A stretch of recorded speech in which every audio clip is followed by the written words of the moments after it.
BibleWorks offers you the option to limit your search to one book or several books of the Bible.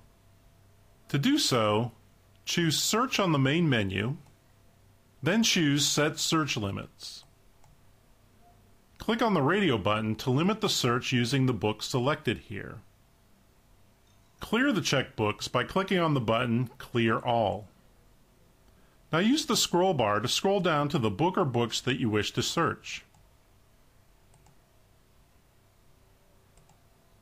Then click the OK button.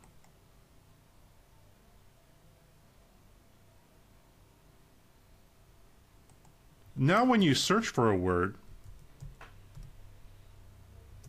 you'll find only hits in the book or books that you chose to set your search limits to. You can also use the command line to set your search limit. Click within the command line, then type L to stand in for limits, a space, and then the book that you wish to limit your search to.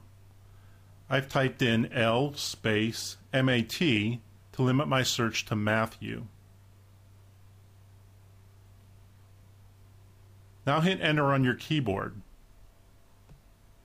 BibleWorks offers two means to indicate that you have a search limit set.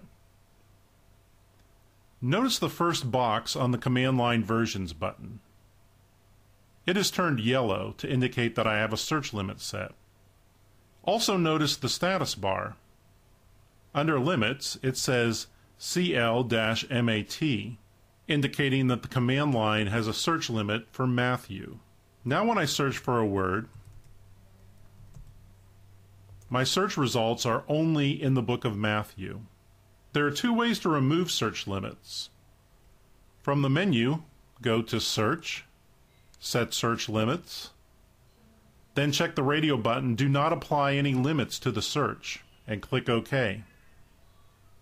Notice that Limits is grayed out on the status bar, and the Command Line Versions button no longer indicates that I have a search limit set. If I've set a search limit either through the command line or through the menu item, I can also remove the search limits by typing L on the command line and hitting Enter.